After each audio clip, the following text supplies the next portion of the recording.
দিন যতই যাচ্ছে ততই যেন খোলস ছুঁড়ে বের হচ্ছে ইরান। একটা সময় প্রায় নিয়মিতই দেশটির বিভিন্ন লক্ষ্যবস্তুতে হামলা চালাতো ইসরায়েল। তখন নিন্দা জানানো ছাড়া পাল্টা কোনো ব্যবস্থা নিতে দেখা যেত না তেহরানকে। কিন্তু সময় পাল্টিয়েছে। দেশটির সমর ভাণ্ডারে যুক্ত হয়েছে অত্যাধুনিক সব ড্রোন ও ক্ষেপণাস্ত্র, যার অধিকাংশই নিজস্ব প্রযুক্তির। তবে ঘনিষ্ঠ মিত্র রাশিয়ার দেওয়া আকাশ প্রতিরক্ষা ব্যবস্থা যেন রীতিমতো অপ্রতিদ্বন্দ্বী হয়ে তুলেছে খামেনির দেশকে। বলা হচ্ছে এর ওপর ভরসা করেই সরাসরি ইসরায়েলের ভূখণ্ডে হামলা চালায় দেশটির সেনাবাহিনী, যা নাড়িয়ে দেয় ইসরায়েল ও পশ্চিমা দেশকে। এমন পরিস্থিতিতে বিশ্লেষকরা বলছেন ইরান রাশিয়ার এই সুসম্পর্কের জেরে চড়া মূল্য দিতে হতে পারে নেতানিয়াহুর দেশকে। ইরান ও ইসরায়েলের সংঘাতে নতুন করে উত্তপ্ত গোটা মধ্যপ্রাচ্য।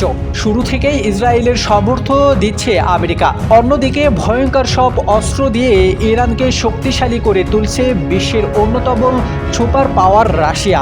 সবদিকে বিবেচনা করেই চিরশত্রু ইসরায়েলের ভূখণ্ডে হামলা চালিয়েছে তেহরান। এমনকি ইসরায়েলের ক্ষেপণাস্ত্রগুলোকে ঠকিয়ে দেওয়ারও সক্ষমতা রয়েছে উপসাগরীয় দেশটির। আর এই কাজে ইরানকে সহযোগিতা করেছে পুতিনের দেশ। বার্তা সংস্থা রয়টার্স জানিয়েছে চলমান ইউক্রেন যুদ্ধের পুতিনকে হাজারো ড্রোন ও ক্ষেপণাস্ত্র দিয়েই সহায়তা করেছে ইরান। এর প্রতিদান হিসেবে তেহরানকে শক্তিশালী আকাশ প্রতিরক্ষা ব্যবস্থার অত্যাধুনিক যুদ্ধবিমান দিয়েছে রাশিয়া। তবে এগুলো পরিমাণ সম্পর্কে জানা যায়নি। রাশিয়ার নিত্য নতুন প্রযুক্তির ইরানকে আরও শক্তিশালী করেছে, যা ইসরায়েলের মাথা ব্যথার কারণ। এরই মধ্যে রাশিয়ার কাছ থেকে S-300 আকাশ প্রতিরক্ষা ব্যবস্থা পেয়েছে ইরান। এখন S-400 নিতেও উৎসাহী দেশটি। কিন্তু রাশিয়ায় এখন তেহরানকে দিয়েছে কিনা তা স্পষ্ট নয়। তবে গোয়েন্দা কর্মকর্তারা মনে করেন সরাসরি S-400 না দিলেও এর নকশা বা প্রযুক্তি ইরানের কাছে হস্তান্তর করা হতে পারে।